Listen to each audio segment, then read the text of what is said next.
Sir भी line now.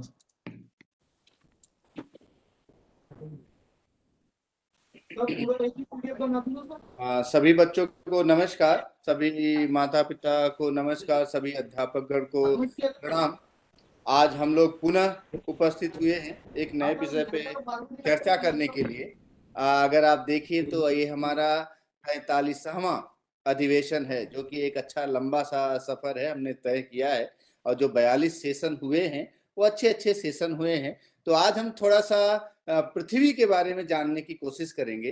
पृथ्वी पर जीवन की उत्पत्ति कैसे हुई इसके बारे में जानेंगे। लेकिन उससे पहले मैं थोड़ा सा आता हूँ, डॉक्टर रावेन को इनवाइट करूंगा कि वो थोड़ा सा इस प्रोग्राम के बारे में बताएं, अपने जो कार्य यहाँ के लोग जुड़े हुए हैं उनके बारे में बताएं, तब उसके बाद हम थोड़ा सा और आगे बढ़ेंगे।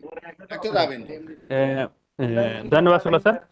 मैं डॉक्टर आरपी त्रिपाठी राज शिक्षा केंद्र की ओर से आप सभी का स्वागत कर रहा हूं। मैं स्वागत कर रहा हूं आईआईटी इंदौर की टीम का, जिसका नेतृत्व कर रहे हैं doctor Neeraj Shukla ji, doctor Mrigen Dubey ji, doctor Ashish Kumar, doctor Ajay Kushwaha ji, और आज के वक्ता डॉक्टर शरद गुप्ता जी का, कि आप बहुत ही रोचक विषय लेकर हमारे विद्यार्थियों के बीच में आए हैं।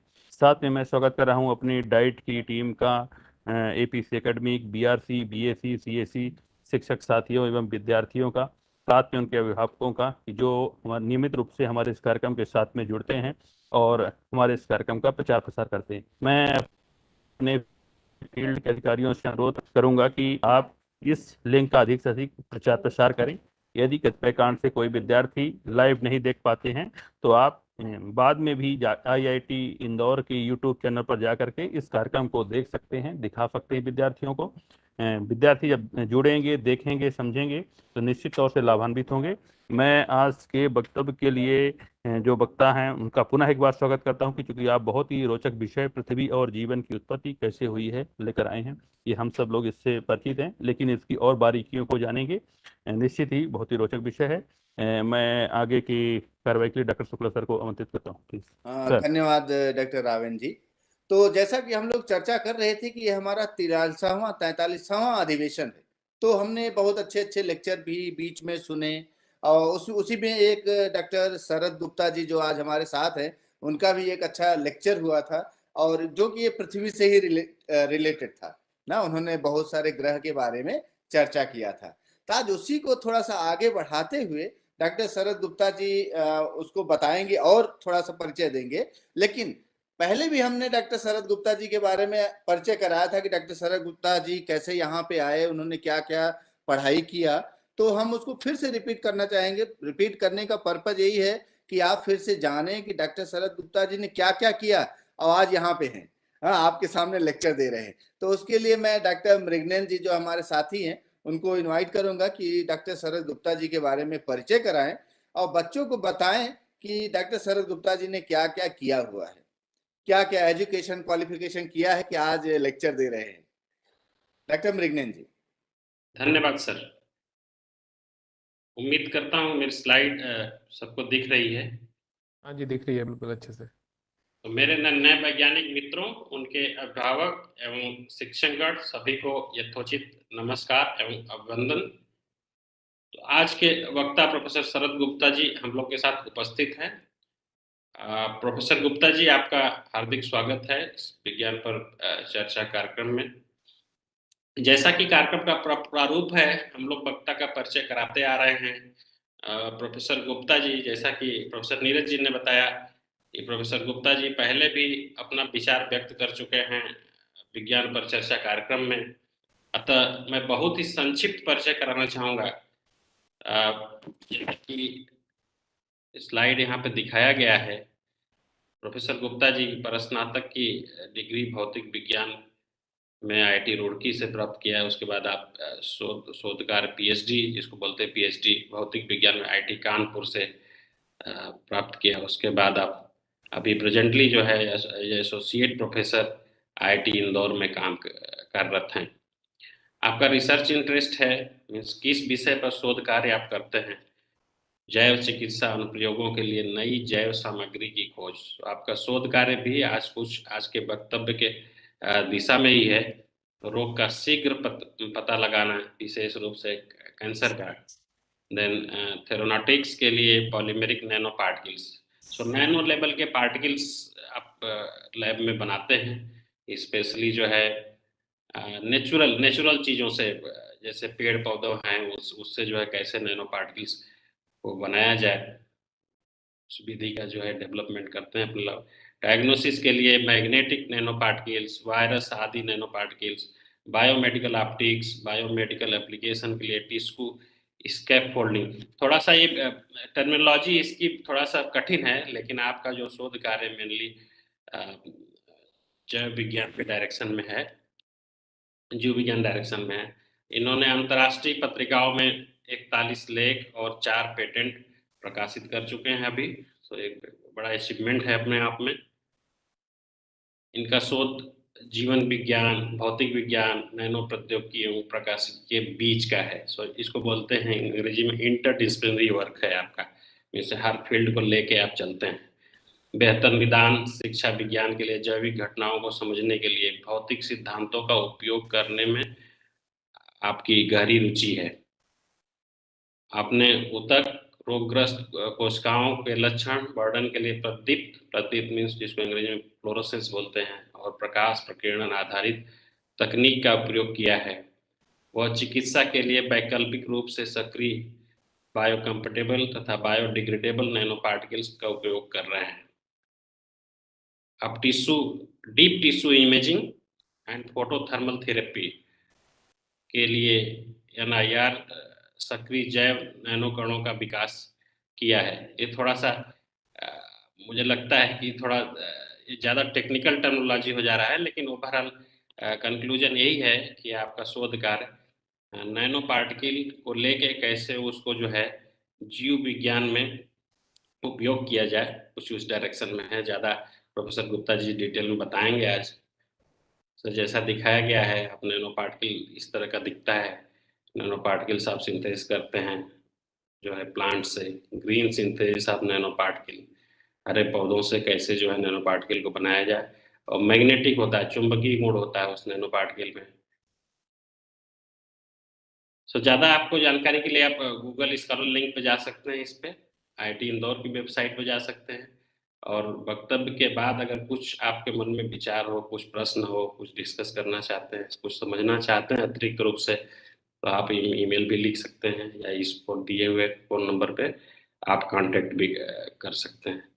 तो इसी संक्षिप्त परिचय के साथ मैं डॉक्टर शरद गुप्ता जी को आज के परिचर्चा के लिए आमंत्रित करना चाहूँगा। प्रोफेसर शरद गुप्ता जी। आप सब लोगों को मेरी आवाज़ आ रही है? यस, आ रही है। तो doctor Shukla, doctor Dubey, doctor Tripathi और आपकी पूरी टीम को धन्यवाद। आज का जो विषय आप लोगों ने मुझे दिया है वह बहुत ही मतलब एक तरह से रोचक विषय है। मैं अपनी स्लाइड्स शेयर करना चाहता हूँ। आप बताइएगा कि मैं स्लाइड शेयर कर पा रहा हूँ कि नहीं कर पा रहा। आप देख पा रहे हैं मेरी स्लाइड? हाँ हाँ, मैंने फुल स्क्रीन कर दिया है दिख रहा है। जी।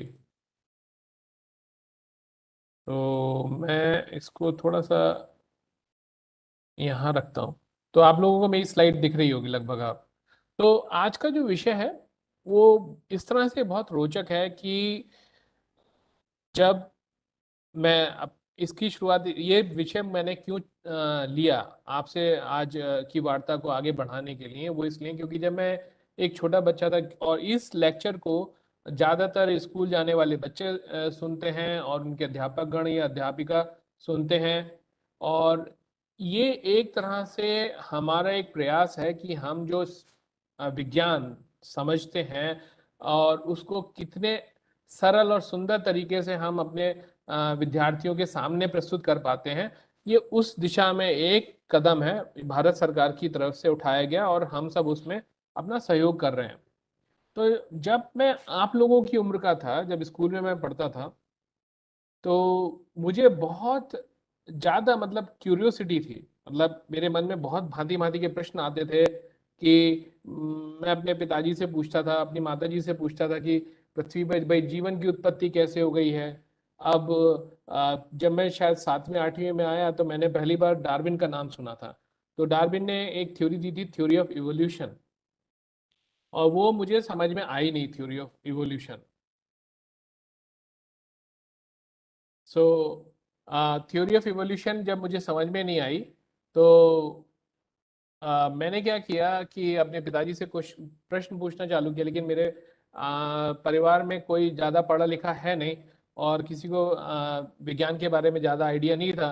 तो वो हमेशा ये बोलते थे कि हमें ज़्यादा पता नहीं है, तुम अपना किताब पढ़ो और समझने की कोशिश करो। तो हम यहाँ से आगे बढ़ते हैं, और उसके तब से जब मैं स्कूल में बच्चा था, तब से मेरे मन में ये बहुत प्रश्न थे कि पृथ्वी पर जीवन की उत्पत्ति कैसे हुई, और फिर क्रमानुगत उसका उन्नति कैसे हुई, उसका विकास कैसे हुआ, ये उसकी परिकल्पना है। तो बहुत सारे वैज्ञानिक जो हैं वो इस मामले में अपने विचार प्रस्तुत कर चुके हैं। तो सबसे पहला क्वेश्चन जो इसमें सबसे महत्वपूर्ण भाग है कि अब जब हम आसमान में झांक कर देखते हैं तो हमें पता लगता है कि पृथ्वी, जो जिस ग्रह पे हम निवास करते हैं, वह एक सौरमंडल का एक ग्रह है, जिस सौरमंडल में काफी सारे ग्रह हैं और एक तारा है जिसे सूर्य बोलते हैं। और हमारे हिसाब से इस पृथ्वी पर रहने वाले सारे लोगों के और सारे जीव जंतु के हिसाब से मुझे लगता है सबसे महत्वपूर्ण हिस्सा पूरे सौरमंडल का ये पृथ्वी है, क्योंकि यही हमारा घर है। इसके अलावा और कोई घर हमारा है नहीं। और अगर हम इस घर में ठीक तरीके से नहीं रह पाते हैं और इस घर का हम ठीक तरीके से देखभाल नहीं कर पाते हैं, तो बहुत परेशानी होने वाली है। हमारे पास कोई दूसरा घर है नहीं। तो इसलिए इस सौरमंडल का जो सबसे महत्वपूर्ण हिस्सा है वो ये पृथ्वी ही है। और हमारी पृथ्वी आकाश से देखने के उपरांत कुछ इस तरह से दिखती है। और यहाँ सेंटर में अभी जो दिख रहा है, जहाँ पे मेरा माउस का कर्सर मूव कर रहा है, ये हमारा प्यारा देश भारत है। और समवेयर हियर, बिल्कुल भारत के मध्य में इंदौर है, वहाँ पे बैठ के मैं आपसे बातचीत कर पा रहा हूँ आज की तारीख में। तो इस तरह से ये पृथ्वी दिखती है। और ये हमारा हिंद महासागर है, ये आपका अफ्रीका का कॉन्टिनेंट है, ये पूरा ये एशिया और यूरोप है। और यहाँ से हम आगे बढ़ेंगे और आपको दिखाएंगे। सबसे पहले बात यह है कि अर्थ, हमारी जो पृथ्वी है, वो क्या है, और इसका जन्म कब हुआ। क्योंकि पृथ्वी पर जब जीवन की उत्पत्ति हुई, इससे बात करने से पहले हमें ये भी जानना बहुत जरूरी है कि वैज्ञानिकों के अनुमान के मुताबिक लगभग 4.54 बिलियन ईयर्स एगो, मतलब लगभग 454-455 करोड़ साल पहले पृथ्वी का उत्पत्ति हुई, पृथ्वी की उत्पत्ति हुई। और ये कैसे हुई, ये भी बहुत जानना जरूरी है। वैज्ञानिक, भौतिक वैज्ञानिक जो हैं वो ये मानते हैं कि ये पूरा जो ब्रह्मांड की रचना है, ये लगभग 13.7 बिलियन ईयर्स एगो हुई, मतलब 1370 करोड़ साल पहले इस ब्रह्मांड की पूरी उत्पत्ति हुई। और तब एक बिग बैंग नाम की घटना हुई, जहाँ पे कि सारा का सारा मास और सारी की सारी जितनी ऊर्जा निहित इसमें समाहित है पूरे ब्रह्मांड में, वो एक पॉइंट पे आ गई थी, वहां से विस्फोट हुआ। और उसके बाद सारा का सारा द्रव्यमान और ऊर्जा फैलने लगे उस पॉइंट से, और उसी हिसाब से पूरे ब्रह्मांड की संरचना हुई। लेकिन अब पृथ्वी क्या क्या था कि भाई, पृथ्वी का ये था कि वहां पे सोलर नेबुला करके एक धूल का और गैसों का झुंड था, वो बहुत तेजी से घूमता जा रहा था एक डिस्क की फॉर्मेशन में। धीरे धीरे समय के उपरांत वो ठंडा होना शुरू हुआ, और जब ठंडा होना शुरू हुआ तो जो उसका कोर था उसने एक तारे की शक्ल ले ली, जैसे आप बोल सकते हैं कि वो हमारा सूर्य था। और बाकी जो हिस्से थे उस पूरी डिस्क के, वो धीरे धीरे घनीभूत होते गए, और घनीभूत होने के पश्चात उन्होंने एक गोलाकार आकार ले लिया, और वो सब भांति भांति के ग्रह बनते गए, जैसे कि आपका बुध हो गया, शुक्र हो गया, पृथ्वी हो गया, मंगल हो गया, बृहस्पति, शनि और बाकी ग्रह हो गए। अब हम देखें तो हमारी जो पृथ्वी है, इसकी पूरी जो त्रिज्या है वो है लगभग 6,371 किलोमीटर। अगर मैं यहाँ पृथ्वी के केंद्र से सतह तक आना चाहूँ तो मुझे लगभग 6,371 किलोमीटर की दूरी तय करनी पड़ेगी। और मैं लगातार अगर चलता रहूं तो काफी लंबा समय लगेगा मुझे लगभग पृथ्वी के केंद्र से सतह तक आने के लिए। ये चीज इंफॉर्मेशन इसलिए इंपॉर्टेंट हो जाएगी, मैं आपको अभी आने वाली जो स्लाइड्स हैं उसमें बताऊंगा क्यों इंपॉर्टेंट है। और पृथ्वी की जो पूरी पॉपुलेशन है, मतलब यहाँ की जनसंख्या जो है पृथ्वी पे आज की तारीख में लगभग 775 करोड़ के आसपास हमारी पृथ्वी की जनसंख्या है। और यहाँ का जो मीन, मतलब तापमान है वो है 14 डिग्री के आसपास। ये एक ऐसी जानकारी है जिसे समझना बहुत जरूरी है। अगर मान लीजिएगा ये कुछ कम होता या ये बहुत ज्यादा होता तो शायद पृथ्वी पर जीवन की परिकल्पना ना हो पाती। एटलीस्ट उस तरह की जीवन की परिकल्पना नहीं हो सकती थी जैसी आज आप जीवन की परिकल्पना या जीवन आप जैसा आज देखते हैं पृथ्वी पर। तो पृथ्वी अपने धुरी पे भी घूमती है और सूर्य के चारों ओर चक्कर भी लगाती है। धुरी पे घूमने में उसे लगभग 24 घंटे का समय लगता है और जो कि एग्जैक्ट तरीके से 23 घंटे 56 मिनट और 4 सेकंड का है। तो पृथ्वी जैसा कि हम जानते हैं कि सूरज से दूर है और सूरज के चारों ओर चक्कर भी लगाती है और अपनी धुरी पे भी घूमती है। तो पृथ्वी पर जीवन का स्रोत क्या है? पृथ्वी पर जीवन का एकमात्र स्रोत क्या है कि जो हमारी किसी भी चीज को जीवन को चलाने के लिए ऊर्जा की आवश्यकता होती है। और वह ऊर्जा कहाँ से आती है, पृथ्वी को प्राप्त होती है? वो सारी की सारी ऊर्जा हमें सूर्य से प्राप्त होती है। आप एक मतलब इमेजिन करके देखिएगा, अगर मान लीजिएगा यहाँ सूर्य को मैं जैसे बिजली का बल्ब ऑन ऑफ करते हैं, स्विच ऑन स्विच ऑफ करते हैं, अगर मान लीजिए मैं सूरज को भी स्विच ऑफ कर देता हूं आज की तारीख में, with in couple of hours, may be with in 1 और 2 डेज, पृथ्वी पे रहने वाले जितने भी जीव जंतु हैं वो सब के सब मर जाएंगे, क्योंकि पृथ्वी ठंडी होनी शुरू हो जाएगी और मतलब 80 से 90% जो जीव जंतु हैं आने वाले कुछ घंटों में और कुछ दिनों में खत्म हो जाएंगे। इस तरह से अगर सूरज नहीं है तो पृथ्वी पर जीवन भी संभव नहीं है। ठीक है, तो जैसा मैं आपको पहले बता रहा था, तो सब पृथ्वी पर केवल जीवन क्यों है? अभी हमारे पास बहुत सारे स्पेस मिशंस हैं जो आपको मंगल पे भी भेज चुके हैं अपने यान, और कुछ यान ऐसे हैं जो आगे शुक्र तक गए हैं और शुक्र की सतह पे वो उतरे नहीं हैं, लेकिन उन्होंने शुक्र की पिक्चरें ली हैं और बुध की भी तस्वीरें ली हैं। डिफरेंट डिफरेंट तरह की जो दूरबीनें हैं उनसे देखा गया है। तो जितनी हमारे पास वैज्ञानिक जानकारी है उसके हिसाब से पता लगता है कि हमारे सौर मंडल में आज केवल और केवल पृथ्वी एक ऐसी जगह है जहां पे जीवन संभव है। जैसा जीवन हम देखते हैं वो किस लिए संभव है? क्योंकि पृथ्वी ने सूर्य से अपनी एक जो दूरी बना के रखी है वो एक ऑप्टिमम दूरी है, जो कि ना पृथ्वी को बहुत गर्म करती है जैसे कि आपका इस केस में शुक्र हो गया, ना पृथ्वी को बहुत ठंडा करती है जैसे इस केस में मंगल हो गया। तो पृथ्वी, ये जो रीजन है जो आपको दिख रहा है हरे रंग का, इसको गोल्डीलॉक्स जोन बोलते हैं।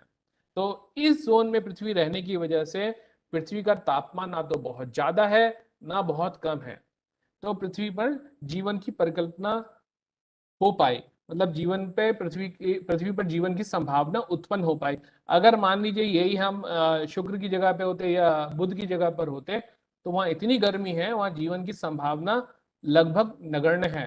और अगर हम मंगल पे होते वहां पे भी जीवन की संभावना बहुत कम है। लेकिन आज जैसे नासा ने अपने कुछ यान भेजे हैं, वहां पे भेजने के बाद पता लगा है कि किसी समय में मंगल ग्रह पर भी पानी की नदियां बहती थीं।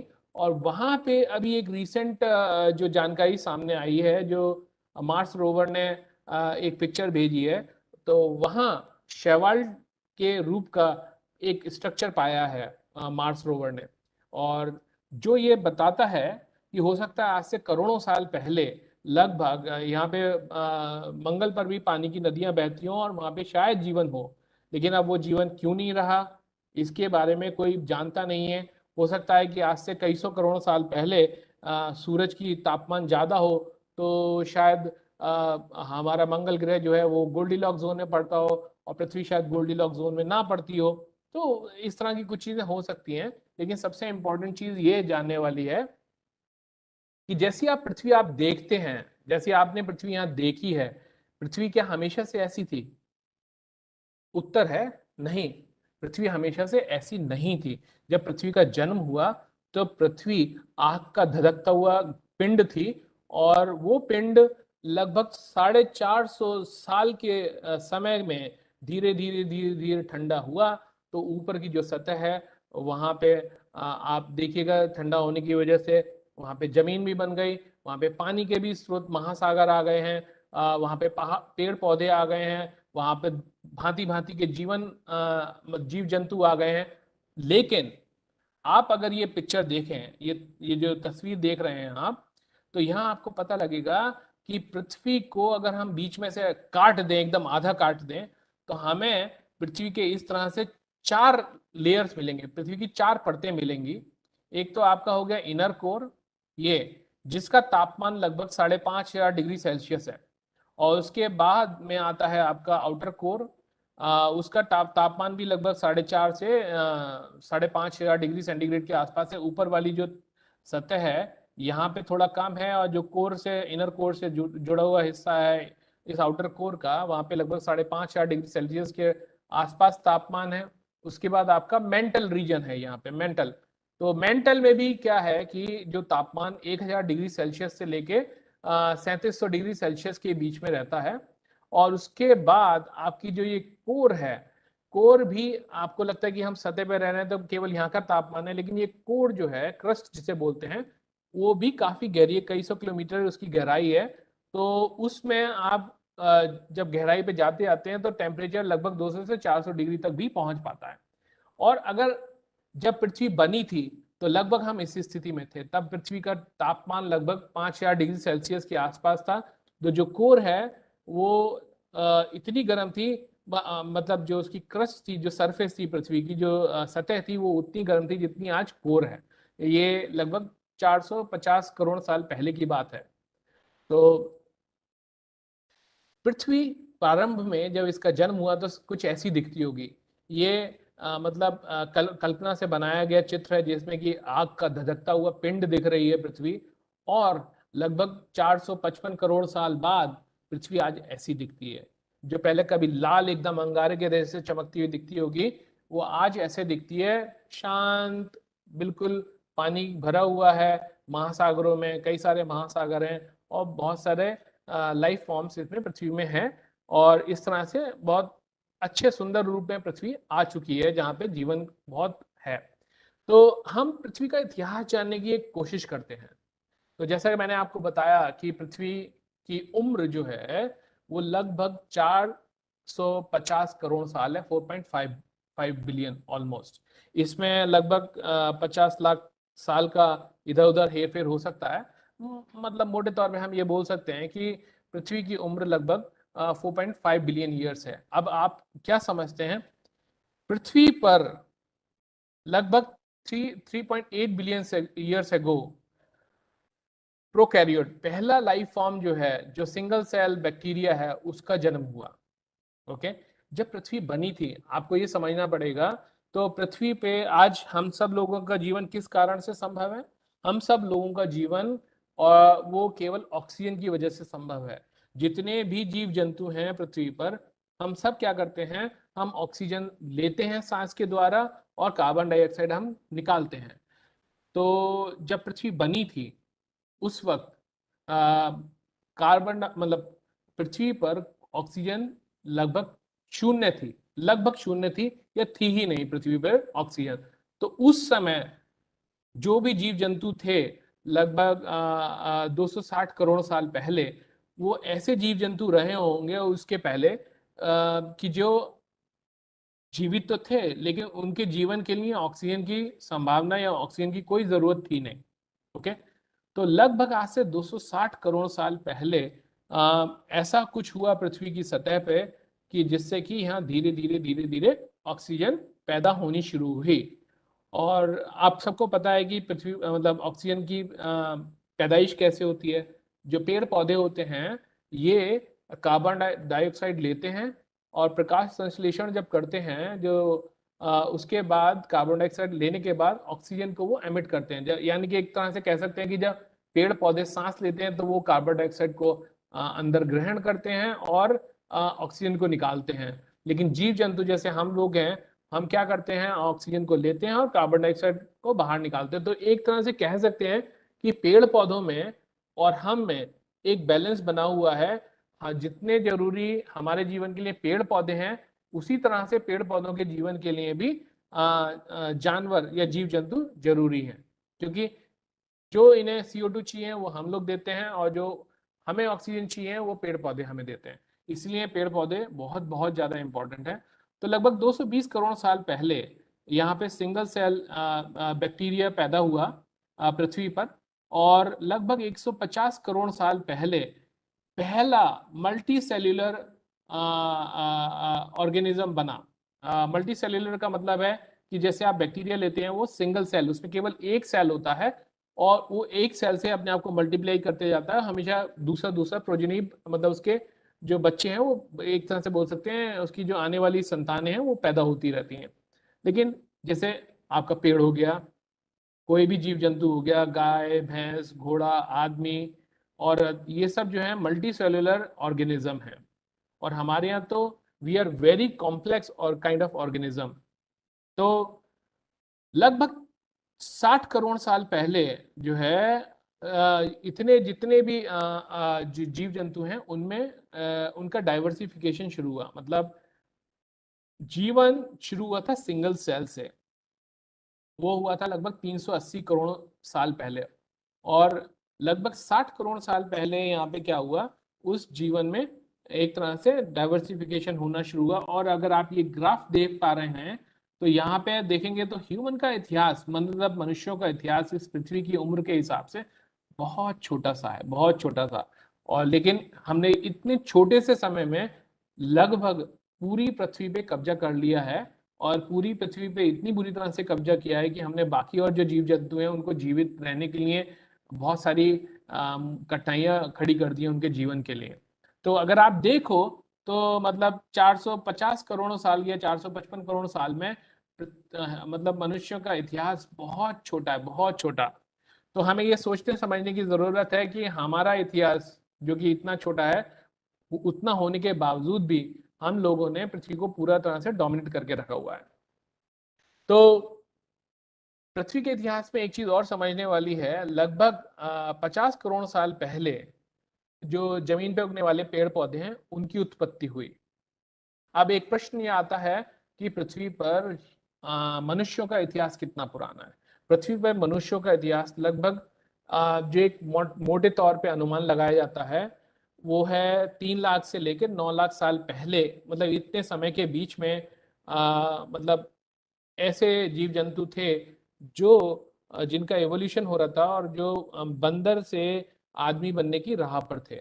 इसके बारे में कोई सटीक जानकारी आज भी उपलब्ध नहीं है, और ऐसा इसलिए है कि कोई एक मतलब जैसे ही ये सारी इंफॉर्मेशन जो है, जब हम कहीं खुदाई करते हैं उसमें कुछ अवशेष मिलते हैं पुराने चीज़ों के, और उसकी कार्बन डेटिंग करने के पश्चात ही हमें पता लगता है कि वो कितनी पुरानी हो सकती है, लेकिन उसमें भी काफ़ी एरर होता है।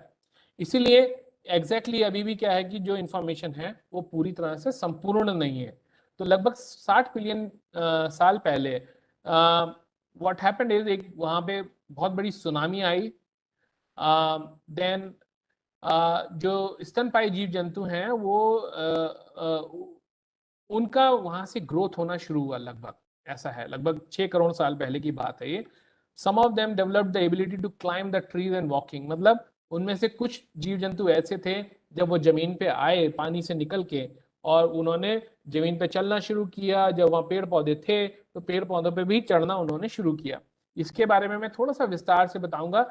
ये 6 करोड़ साल का जो मार्क है वो हमारे डेवलपमेंट में और हमारी ग्रोथ में बहुत इंपॉर्टेंट एक माइलस्टोन है। उसके बारे में हम समझेंगे थोड़ा सा बाद में मेरे टॉक के। तो यहाँ पे यह है कि पृथ्वी पर जीवन की उत्पत्ति एक वैज्ञानिक समस्या है जिसका कोई हल नहीं मिला है। इसका मतलब, कहने का मतलब यह है कि आज भी वैज्ञानिकों को पता नहीं है कि पृथ्वी पे जो जीवन उत्पन्न हुआ था उसका एक कारण क्या है।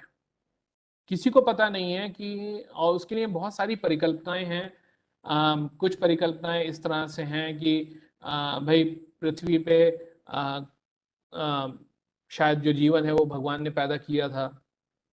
एक दूसरी परिकल्पना है वो ये है कि जो पृथ्वी पे जो निर्जीव पदार्थ हैं उन पदार्थों के बीच में रासायनिक क्रिया हुई, उससे ऑर्गेनिक मैटर बना। उस ऑर्गेनिक मैटर ने अपने आप को इतने लंबे समय में जीवित कर लिया। ठीक है।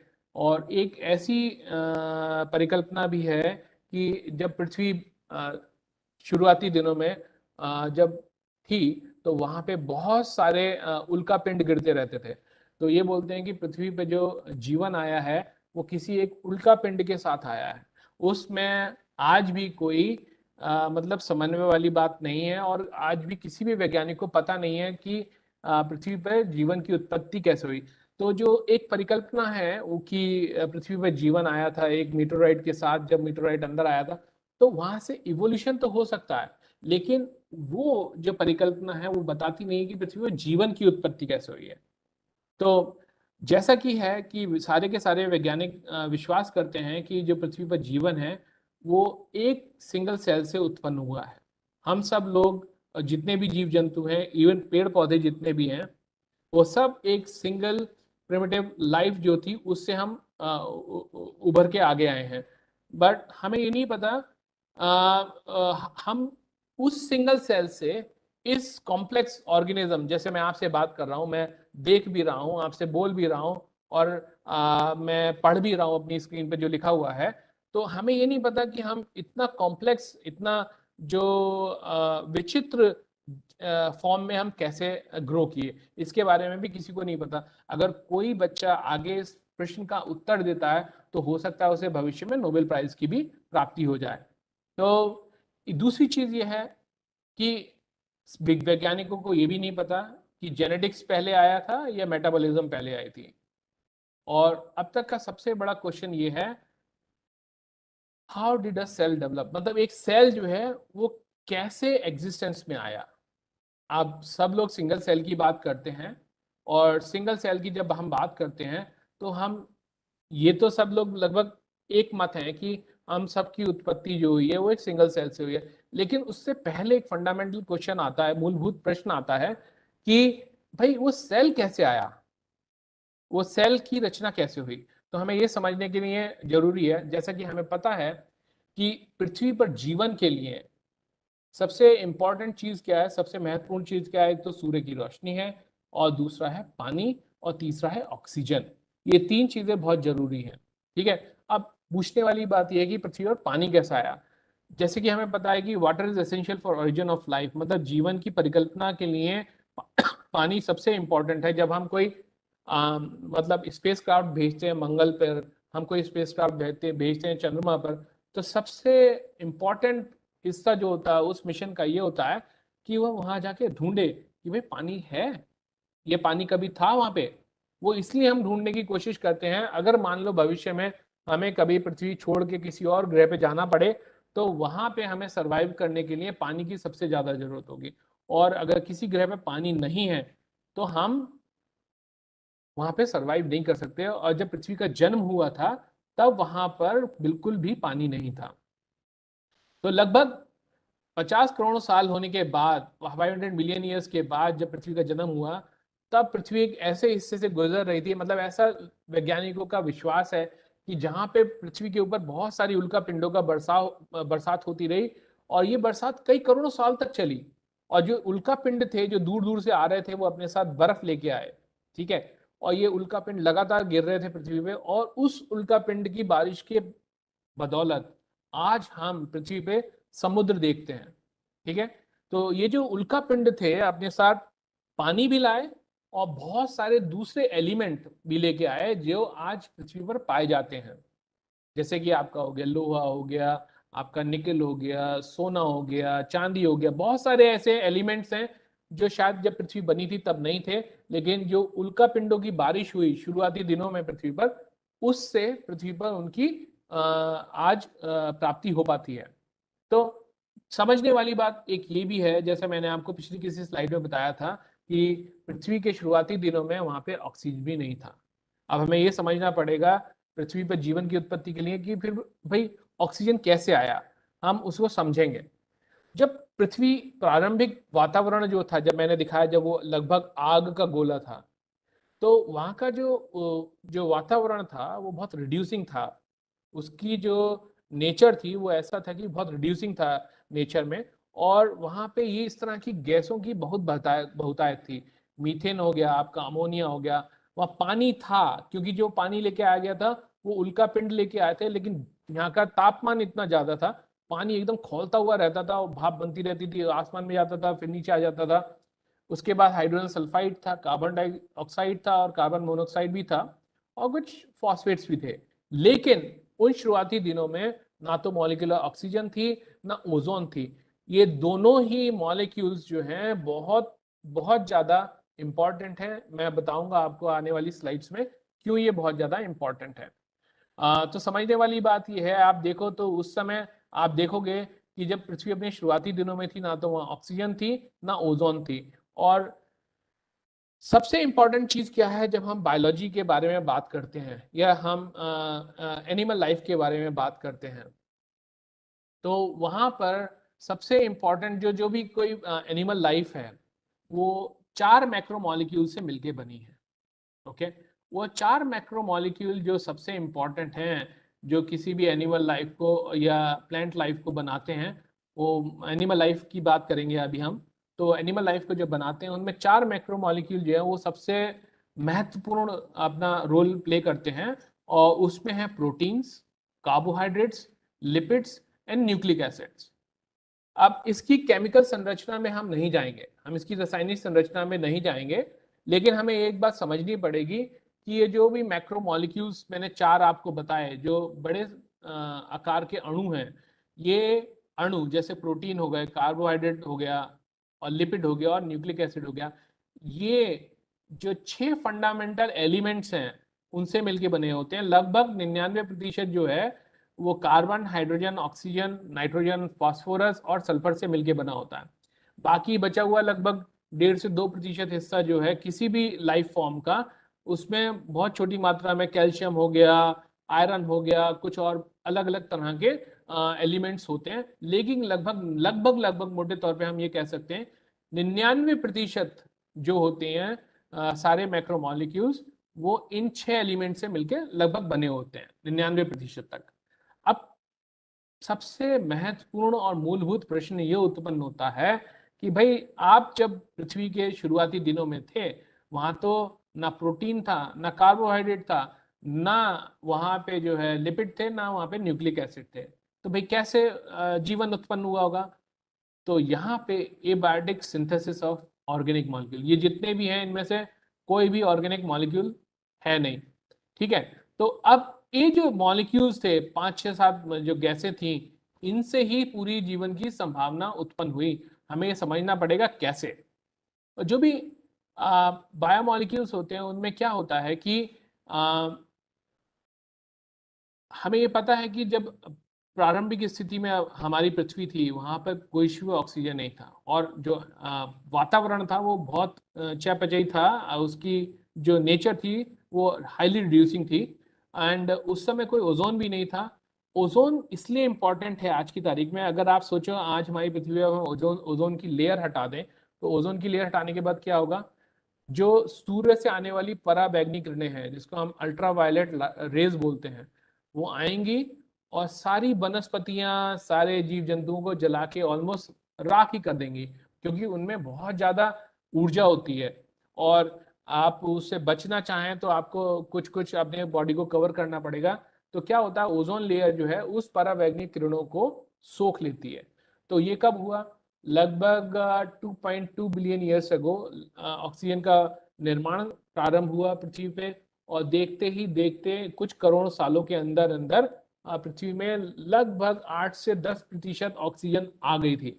और उस ऑक्सीजन का फिर बाद में ट्रांसफॉर्मेशन हुआ, वो ओजोन में कन्वर्ट हुई। जब ओजोन में कन्वर्ट हो गई ऑक्सीजन, तो उसने एक रक्षा कवच बना दिया पृथ्वी के वायुमंडल में। और वो रक्षा कवच ऐसा था कि जो सूर्य से आने वाली हानिकारक पराबैंगनी किरणें थी, अल्ट्रावायलेट रेज, वो जमीन पे नहीं आ पाई। तो जो जीवन समुद्र में पैदा हुआ था, वो जीवन धरती पे भी आने लगा, जमीन पे आने लगा। और धीरे धीरे वहां जमीन से वो फैलता फैलता आज जो स्थिति है उसमें आ गया। तो इसलिए ओजोन और ऑक्सीजन दोनों ही बहुत इंपॉर्टेंट है। और मैं आपको बताऊंगा, जो सबसे पहली परिकल्पना है, जो हाइपोथेसिस है, वो ये है abiotic synthesis of small molecules. हमने देखा कि जो प्रारंभिक स्थिति थी धरती की, उसमें मीथेन था, अमोनिया थी, थोड़ी बहुत हाइड्रोजन थी, पानी था, खौलता हुआ पानी था। तो एक रशियन साइंटिस्ट था, रशियन वैज्ञानिक था, उन्होंने, उसका नाम था अलेक्जेंडर ओपेरिन, और उन्होंने जेबीएस हैल्डन के साथ मिलकर 1929 में एक परिकल्पना दी कि भाई जितने भी ऑर्गेनिक मॉलिक्यूल हैं या कार्बनिक अणु हैं, उनकी संरचना जो है अकार्बनिक अणुओं के मेल मिलाप से हुई थी। अब उन्होंने ये परिकल्पना दी 1929 में, लेकिन उसके बाद इसका वैज्ञानिक प्रमाण जो दिया वो स्टेनली मिलर और हेराल्ड यूरी ने दिया 1953 में। उन्होंने एक बहुत सुंदर प्रयोग करके दिखाया कि उन्होंने दिखाया कि यस, हाँ, वाकई में जो हमारे कार्बनिक अणु हैं वो अकार्बनिक अणुओं से मिलके बन सकते हैं। तो उन्होंने क्या किया, उन्होंने ये एक इस तरह का उपकरण बनाया।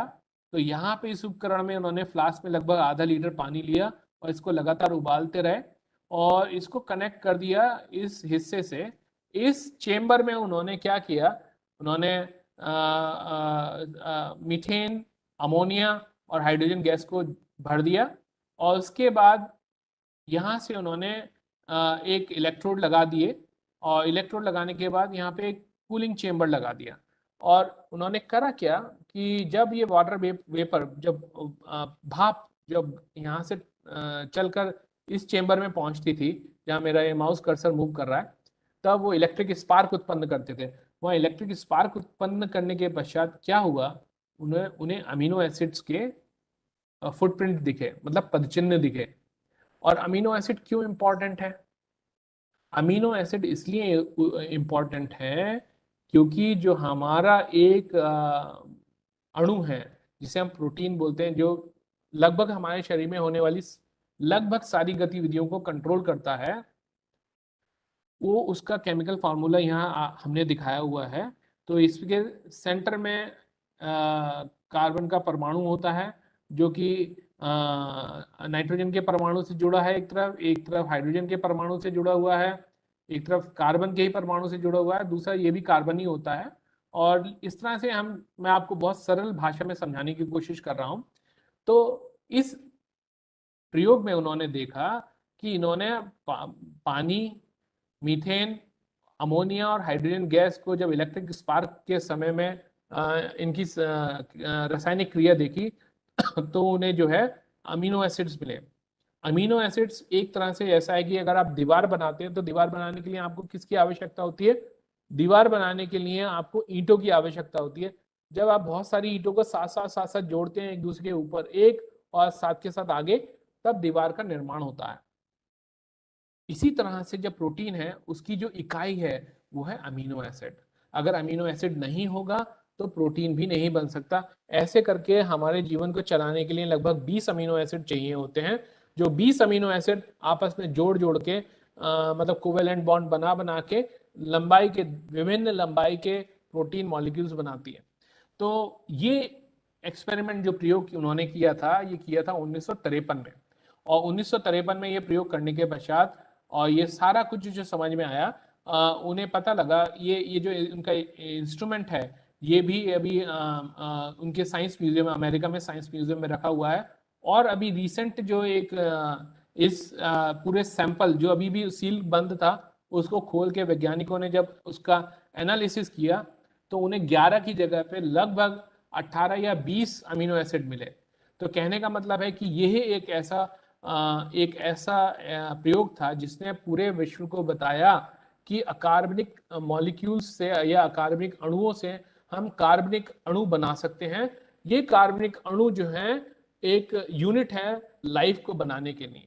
तो ये पहला एक एक्सपेरिमेंट था जिसने लगभग ये प्रतिस्थापित कर दिया कि हम कार्बनिक अणुओं को अकार्बनिक अणुओं से बना सकते हैं।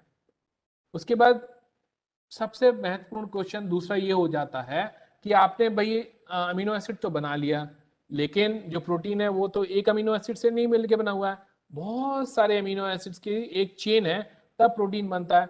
उसके बाद एक अमेरिकन वैज्ञानिक और था, सिडनी फॉक्स, उसने भी एक हाइपोथेसिस दिया और उसने भी एक एक्सपेरिमेंट करके दिखाया। आई थिंक 1959 की बात है ये। तो उसने बोला कि अगर हम बहुत सारे अमीनो एसिड्स ले लेते हैं और उसको गर्म तवे पे या गर्म मिट्टी पे या आप आयरन पायराइट बोलो या सैंड पे गर्म एकदम जलते हुए तवे पे, क्योंकि शुरुआती दिनों में पृथ्वी का तापमान बहुत ज़्यादा था, लगभग 400-500 डिग्री तक रहता था। और वहाँ पे क्या है कि जो समुद्र के किनारे थे वहाँ रॉक्स लगभग इतनी गर्म रहती थी और पानी आता था धुलता था, पानी आता था धुलता था।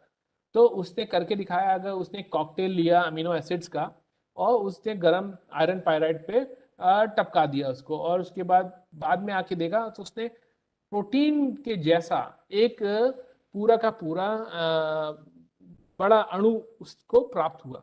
तो उसने बताया कि भाई अगर आपके पास एक अमीनो एसिड है और पूरे वातावरण की जो स्थितियां हैं वो गर्म है और उसको पूरी स्थितियां मिलती हैं, तो हम एक अमीनो एसिड को काफ़ी सारे अमीनो एसिड्स के साथ जोड़ जोड़ के प्रोटीन भी बना सकते हैं। तो ये उस दिशा में एक बहुत बड़ा कदम था। उन्होंने पहली बार हेनरी मिलर ने स्टैनली मिलर ने दिखाया कि abiotic synthesis of small molecule. उसके बाद सिडनी फॉक्स ने दिखाया abiotic polymerisation of small molecule. तो इन दो ग्राउंड ब्रेकिंग एक्सपेरिमेंट्स ने लगभग ये सिद्ध किया कि शायद जीवन अकार्बनिक अणुओं से मिलके भी बन सकता है और बाद में जो कि कार्बनिक अणुओं का रूप ले सकते हैं। और पृथ्वी में ऑक्सीजन की उत्पत्ति कैसे हुई? लगभग 2.2 बिलियन ईयर्स अगो, 220 करोड़ साल पहले लगभग साइनोबैक्टीरिया, एक बैक्टीरिया था जिसका जन्म हुआ। तो उसने जब बैक्टीरिया समुद्र में पैदा हुआ, और ये बैक्टीरिया ऐसा था जो सूरज की रोशनी को सोख कर ऑक्सीजन प्रोड्यूस करता था। ओके, तो इस बैक्टीरिया ने लगभग कुछ करोड़ सालों में इतनी ऑक्सीजन बना दी, मतलब ये पूरी, मतलब एक शैवाल के जैसे पूरे पृथ्वी पे लगभग फैल गया होगा आज से 220 करोड़ साल पहले। और इतनी ऑक्सीजन उसने बनाई, इतनी ऑक्सीजन बनाई कि आज जो ऑक्सीजन आपको मिलती है लगभग 10 to 12%, वो कुछ करोड़ साल में ही इस पूरे साइनोबैक्टीरिया ने बना दी थी। उसी से ही ओजोन का भी निर्माण हुआ, जो कि ऑक्सीजन और ओजोन एक हमारे जीवन की परिकल्पना के लिए बहुत इंपॉर्टेंट है। तो हमने पता करा कि भाई कैसे पानी बनाया, हमने पता कर लिया कि भाई ऑक्सीजन कैसे बनी होगी, हमने अभी तक ये समझ लिया कि अकार्बनिक अणुओं से हमने कार्बनिक अणु कैसे बना लिए। तो ये सारी चीजें लगभग अब कहानी को पूरा करती हुई सी दिख रही हैं। अब यहाँ पर प्रोडक्शन ऑफ ओजोन लेयर की जब हम बात करते हैं कि ओजोन लेयर की वजह से जीवन की शुरुआत हुई, और जीवन जो पहले कभी समुद्र में था वो समुद्र से बाहर आया। So ocean based organism started to adopt life on ground. और वो पहला जीवन ऐसा था कि जो समुद्र में भी रहता था और जमीन पे भी आ जाता था, फिर वापस कुछ समय के लिए समुद्र में चला जाता था, उनको बोलते हैं एम्फीबियन। तो ये एम्फीबियन इतने समय के पश्चात इस तरह से हुए कि उन्होंने जमीन पर सरवाइव करना सीख लिया। जमीन पे जो पेड़ पौधे घास वगैरह उगते थे उसको उन्होंने खाना शुरू किया। और लगभग जो 220 करोड़ साल पहले शुरुआत हुई थी कहानी, वो कई सौ करोड़ साल तक चली। और हम आपको फास्ट फॉरवर्ड करके लेके जाएंगे आज से लगभग 23 करोड़ साल पहले की बात बताएंगे। उसमें 23 करोड़ साल पहले जो ये छोटे छोटे ऑर्गेनिज्म थे, इन्होंने अपना एवोल्यूशन करते करते यूनिसेल्युलर से मल्टीसेल्युलर से मल्टी कॉम्प्लेक्स ऑर्गेनिज्म बन गए, और उन्होंने डायनासोर के जैसा बड़ा एक जाइगेंटिक अपना रूप धारण कर लिया। ठीक है, और डायनासोर तो पृथ्वी पे भी थे, डायनासोर पानी के अंदर भी थे, डायनासोर हवा में भी उड़ते थे। तो ये कुछ ऐसे जीव जंतु थे जिनका आकार बहुत बड़ा था, और उन्होंने पृथ्वी को पूरा लगभग 15 करोड़ साल तक कब्जे में रखा। 15 करोड़ साल तक डायनासोर का राज चला पूरी पृथ्वी पे। तो उस वक्त क्या था, बाकी जितने भी जीव जंतु थे उनको बढ़ने का, ग्रो करने का मौका नहीं मिला। तो उन्होंने अपने सर्वाइवल के लिए क्या किया, थोड़े थोड़े स्किल्स डेवलप करने शुरू किए, और वो अपने आप को डायनासोर से बचा बचा के जिंदा रहने की कोशिश करते रहे। तो उसके बाद लगभग आज से 6.5 करोड़ साल पहले क्या हुआ? आज से 6.5 करोड़ साल पहले मेक्सिको, ऐसा माना जाता है, वैज्ञानिक मानते हैं कि मेक्सिको की खाड़ी में या मेक्सिको पे, जो आज का करंट मेक्सिको है, वहां पे 10 से 20 किलोमीटर बड़ा एक उल्का पिंड आया।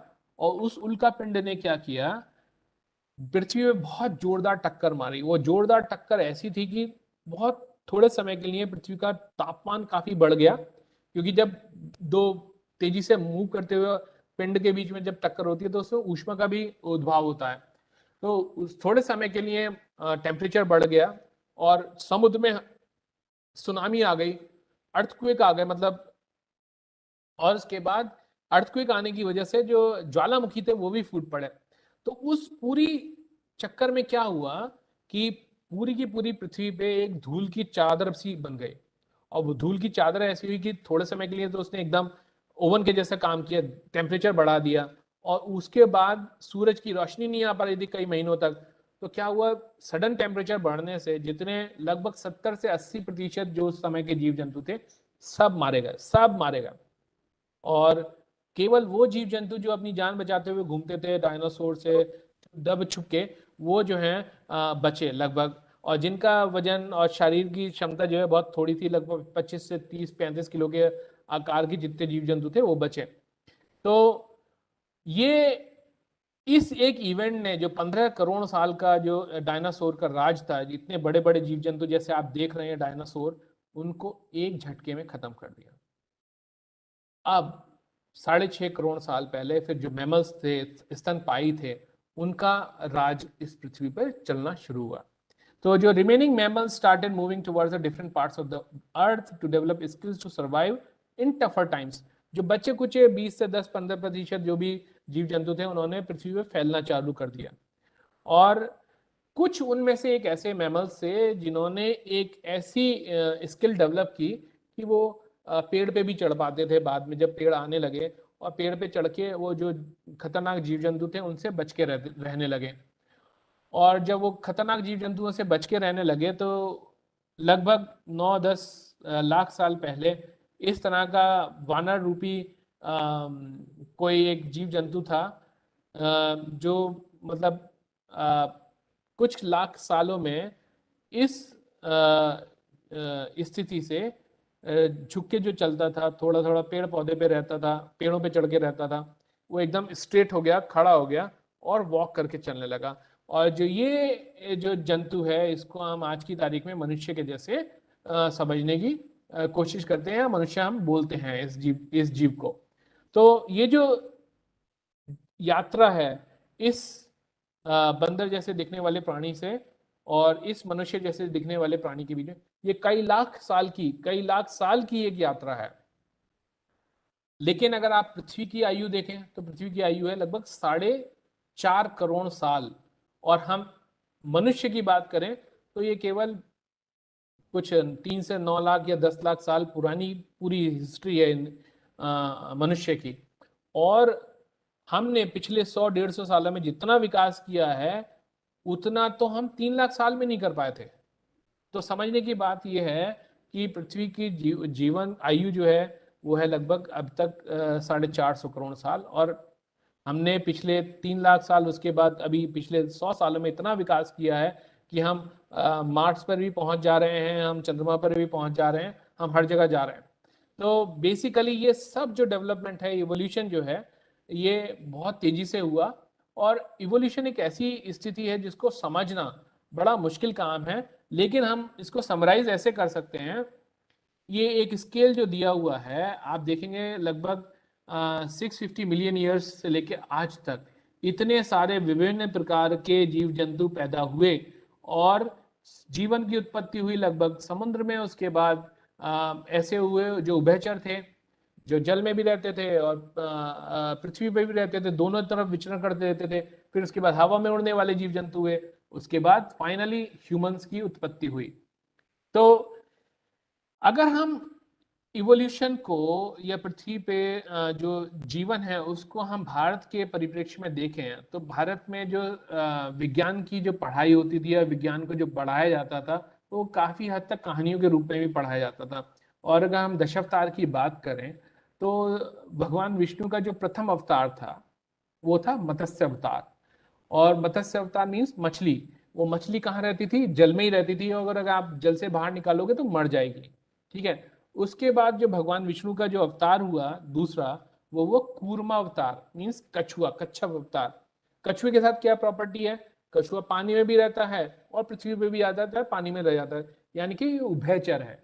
तो इससे समझ में आता है कि हमारा जो कल्चर है, हमारा जो हिस्ट्री है हमारे देश की, वो भी कहीं ना कहीं एक हिंट देती है कि शायद ये जो अभी हाइपोथेसिस चल रहा है कि पृथ्वी की मतलब जीवन की उत्पत्ति जल में हुई, उसके बाद ऐसे उभयचर हुए, उसके बाद जमीन पे चलना शुरू हुआ, तो उसका एक कहीं ना कहीं हम एक तालमेल देख सकते हैं, हम कहीं उसकी सिमिलरिटी देख सकते हैं, राइट। तो उसके बाद हमने आज क्या सीखा? आज के लेक्चर में हमने सीखा पृथ्वी का जन्म कैसे हुआ, पृथ्वी का प्रारंभिक वातावरण क्या था, पृथ्वी पे ऑक्सीजन और ओजोन कैसे उत्पन्न हुए, पृथ्वी पर जल कैसे आया, डायनासोर जैसे विशालकाय प्राणी जिन्होंने लगभग 15 करोड़ साल पृथ्वी पर राज किया, 15 करोड़ साल, और एक झटके में खत्म। और उसके बाद लगभग 6.5 करोड़ साल पहले बाकी जो स्तनपायी थे वो डेवलप होने शुरू हुए, और लगभग पिछले 3 लाख से लगभग 15-20 लाख साल पहले तक के बीच में ह्यूमंस का मतलब जो मनुष्य हैं उनका विकास हुआ। और उस विकास में आज की तारीख में जैसे हम और आप बात कर रहे हैं उस प्रकार के मनुष्य बने। तो ये पूरा का पूरा मैं आपको, वैसे तो evolution and origin of life एक बहुत बड़ा विषय है, दुनिया भर के वैज्ञानिक इसमें जुटे हुए हैं, लेकिन मैंने आपको एक थोड़ा सा समझाने की कोशिश की कि पृथ्वी पे जीवन की उत्पत्ति किस तरह से हो सकती थी।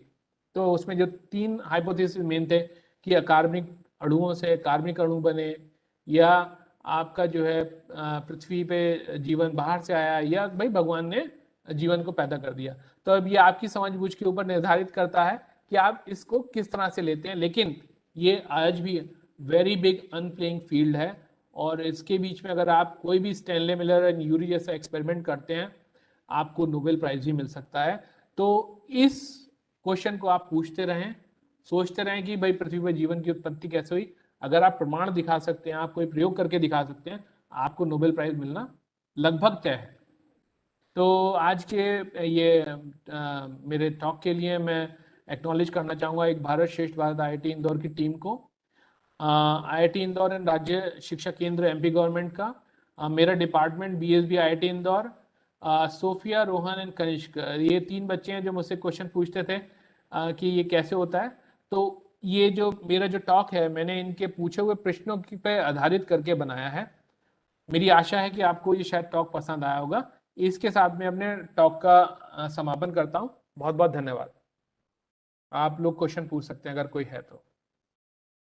बहुत बहुत धन्यवाद डॉक्टर शरद जी। आपने बहुत अच्छी तरीके से हमें पृथ्वी के बारे में भी बताया, और ज़्यादातर बच्चों का इंटरेस्ट रहता है डायनासोर के बारे में, वो भी बताया। प्लीज स्लाइड बंद कर दीजिए। ठीक है। वो भी बताया आपने। उसके साथ हमें ये भी रियलाइज किया कि जैसे मतलब भगवान का जो एक तरीके से विष्णु भगवान का जो अलग अलग उत्पत्ति हुई है, मत्स्य अवतार और अलग अलग जो अवतार है, वो भी कहीं न कहीं जो हमारे ऋषि मुनि थे जो उनका योग था, कहने का मतलब है कि जो योग से वो सोचते थे, वो कहीं न कहीं आज हम उसी को वैज्ञानिक की तरह से देख रहे हैं, वैज्ञानिक परिप्रेक्ष्य में देखने की कोशिश कर रहे हैं। तो जैसे मैंने पहले भी सुना है कि लोग कहते हैं कि जैसे जब रावण के पास वो था, जो एक विमान था, उस विमान से ही एक तरीके से जहाज की उत्पत्ति हुई। सोचा गया कि हाँ जहाज ऐसा हो सकता है। हाँ, उसके बारे में मतलब लोग कहते हैं ऐसा कि ऐसा सोचा, उसी की वजह से वो जहाज की परिकल्पना की गई और फिर लोगों ने बनाने की कोशिश किया। तो मतलब जो योग है, योग एक तरीके से बहुत बड़ी चीज है। अगर किसी चीज को सोचा जाए अच्छी तरीके से, गुण योग मतलब गुण गहन किया जाए उसके बारे में, तो अच्छा हम सोच सकते हैं। तो बहुत अच्छा लगा, अच्छा आपने बताया, बच्चों को भी अच्छा लगा होगा, और जो बच्चे नहीं देख पाए हैं वो बाद में देखेंगे। और मैं सभी से रिक्वेस्ट करूंगा कि जो और भी लोग दूसरे लिंक पे भी शेयर करें, अपने व्हाट्सएप ग्रुप से भी इस लिंक को शेयर करें। शेयर करने का पर्पज ये है कि लोगों के पास ये पहुंचे, नॉलेज पहुंचे। जो हम लोग कोशिश कर रहे हैं, जो हम लोगों का प्लान है कि हम छोटे छोटे बच्चों के पास या पेरेंट्स के पास या टीचर्स के पास ये इंफॉर्मेशन पहुंचाने की कोशिश करें, उसमें हम सक्सेस भी हो रहे हैं, और उसमें सभी का मदद भी चाहिए। तो बहुत बहुत धन्यवाद डॉक्टर शरद जी, बहुत अच्छा लगा। मैं डॉक्टर रावण जी से रिक्वेस्ट करूंगा कि कुछ बोले। Doctor Ravan ji, I think network problem है। तो मैं उसी के साथ धन्यवाद करता हूं अपने टीम का, डॉक्टर मृगनेन जी, डॉक्टर आशीष जी, डॉक्टर अजय कुशवाहा जी और प्रवीण कौशल जो टेक्निकल सपोर्ट दे रहे हैं हमें, नीरज सोनी जो पोस्टर के लिए सपोर्ट दे रहे हैं। डॉक्टर राविन जी आ गए। राविन जी प्लीज।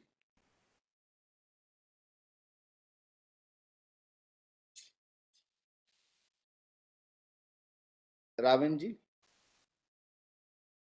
ओके। और राज शिक्षा केंद्र भोपाल को भी बहुत बहुत धन्यवाद करता हूं कि हम लोग जो सोच रहे हैं वो भी उसको आगे पहुंचाने की कोशिश कर रहे हो, सभी बच्चों के पास, सभी टीचर्स के पास पहुंचाने की कोशिश कर रहे हैं। हमारे जो टीचर्स हैं, हमारे जो प्रोफेसर्स हैं आईआईटी इंदौर के, और कुछ अलग अलग प्रोफेसर्स भी लाते हैं, तो वो चीज़ों को मतलब बहुत सरल रूप से हिंदी में बताने की कोशिश करते हैं। तो बहुत बहुत धन्यवाद। डॉक्टर रावण जी आप हैं क्या? तो इसी के साथ हम अपनी वाणी को विराम देते हैं और अगले सेशन में 44वें सेशन में फिर से एक नए विषय पे फिर से अच्छी बातें चर्चा करने के लिए उपस्थित होंगे।